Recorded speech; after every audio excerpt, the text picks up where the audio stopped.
Bienvenue sur Monde du Foot, la chaîne où le football vibre à chaque instant. Aujourd'hui, on vous emmène au cœur d'un duel palpitant, Sao Tomé et Principe face à la Guinée équatoriale, un match crucial des qualifications africaines pour la Coupe du Monde 2026. Ce choc, prévu le 4 septembre 2025 à 16h GMT au stade municipal d'Oujda, au Maroc, promet une bataille intense où chaque détail fera la différence. Sao Tomé peut-il créer l'exploit face à une Guinée équatoriale en pleine confiance? Les statistiques et l'histoire récente favorisent-elles vraiment un seul camp? Avant de plonger dans l'analyse, restez avec nous jusqu'à la fin pour découvrir les clés du match, des stats percutantes et un pronostic audacieux qui risque de vous surprendre. On vous offre une immersion digne d'un grand reportage. Alors, abonnez-vous, activez la cloche et préparez-vous pour une analyse explosive. C'est parti! Où et comment suivre ce duel? Le choc entre Sao Tomé et Principe et la Guinée équatoriale se déroulera le 4 septembre 2025 à 16h GMT, au stade municipal d'Oujda, une enceinte modeste mais vibrante située dans la ville marocaine d'Oujda.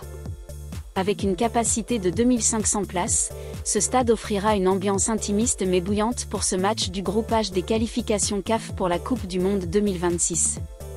Ce n'est pas une arène gigantesque, mais elle sera le théâtre d'un affrontement où chaque équipe jouera son va-tout.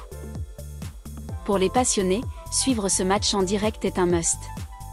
Selon votre localisation, plusieurs options de diffusion s'offrent à vous. En Afrique, des chaînes comme Super Sport ou Canal+ Afrique devraient retransmettre ce duel, vu leur couverture habituelle des qualifications CAF. Pour les fans internationaux, des plateformes comme beIN Sport ou FIFA+ pourraient proposer un streaming en direct. Si vous êtes près d'Oujda, au Maroc, quelques billets pourraient être disponibles, mais avec une capacité aussi limitée, il faudra agir vite.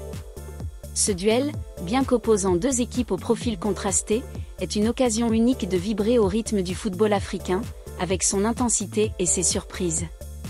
Alors, préparez vos écrans, votre connexion internet et votre passion pour ne rien manquer. Les enjeux de ce match. Ce Sao Tomé et Principe contre Guinée équatoriale n'est pas qu'un simple match de groupe. Dans les qualifications CAF pour la Coupe du Monde 2026, chaque point est crucial pour espérer une place historique au tournoi mondial. Pour Sao Tomé et Principe, une nation insulaire souvent vue comme un outsider, ce match est une chance de briser une spirale négative et de montrer que même les petites équipes peuvent bousculer la hiérarchie. Une victoire, ou même un nul, serait un exploit retentissant, un message fort envoyé aux autres équipes du groupe H. Mais la tâche s'annonce colossale, car la Guinée équatoriale, avec son effectif plus expérimenté et sa dynamique ascendante, vise à consolider sa position pour se rapprocher du rêve mondialiste. Les atouts de Sao Tomé et Principe. Sao Tomé et Principe, surnommés les Faucons et Perroquets, entrent dans ce match en outsider, mais cela ne signifie pas qu'elle est sans ressources. Cette petite nation insulaire, avec environ 220 000 habitants, aborde les compétitions internationales avec courage et détermination, malgré des moyens limités. Leur principal atout est leur esprit d'équipe et leur capacité à surprendre dans des moments inattendus. Leur bilan récent est préoccupant: 0 victoire, 2 nuls et 8 défaites sur leurs 10 derniers matchs, mais ils ont prouvé par le passé qu'ils pouvaient tenir tête à des équipes plus fortes sur de courtes séquences. Offensivement, Sao Tomé s'appuie sur quelques joueurs clés capables de créer des étincelles. Leur style de jeu privilégie les attaques rapides et les transitions, souvent orchestrées par des milieux dynamiques. Avec une moyenne de 75,17 attaques par match, ils montrent une ambition certaine pour aller de l'avant. Leur principal défi reste l'efficacité, avec seulement 11 tirs cadrés sur 37 tentatives récemment, leur finition est un point faible. Des joueurs comme Luis Leal, un attaquant expérimenté ayant joué en Europe, sont cruciaux pour convertir les rares occasions. Leal, avec son sens du placement et sa capacité à tenir le ballon, pourrait déstabiliser la défense équato-guinéenne. Les atouts de la Guinée équatoriale. La Guinée équatoriale, surnommée le Nzalan national, aborde ce match avec un avantage net, tant sur le plan statistique que psychologique. Avec un bilan récent de 3 victoires, 4 nuls et 3 défaites sur leurs 10 derniers matchs, ils affichent une régularité que Sao Tomé envie. Leur nul un but partout contre le Cameroun, une équipe majeure en Afrique, prouve leur capacité à rivaliser avec les meilleurs.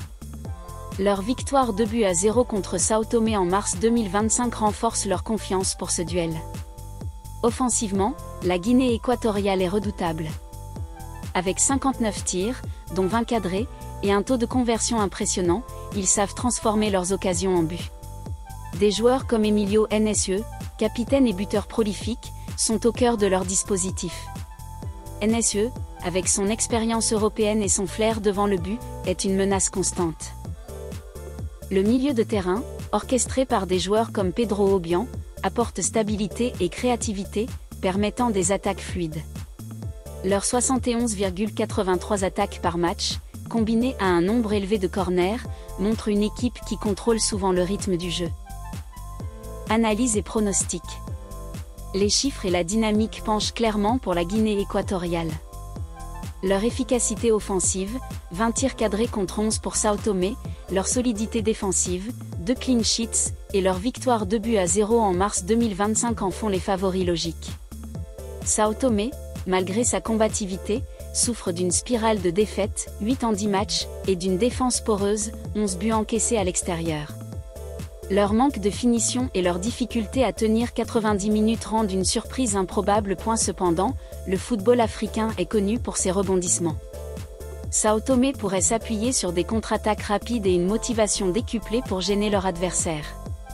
Mais la Guinée équatoriale, avec des joueurs comme Nse et une meilleure organisation, semble mieux armée. Le contexte neutre d'Oujda ne devrait pas changer la donne, la Guinée équatoriale ayant l'habitude des déplacements. Ce Sao Tomé et Principe contre Guinée équatoriale est bien plus qu'un match de qualification.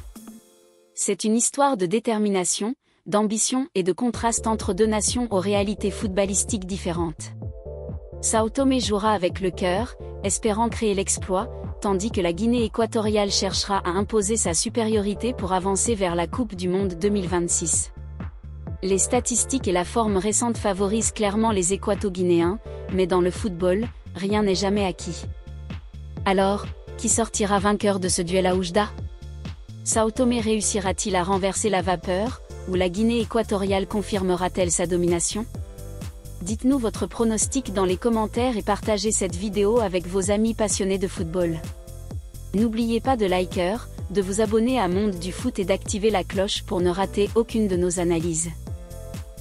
Restez connectés pour plus de contenu exclusif sur les qualifications africaines et le meilleur du football mondial.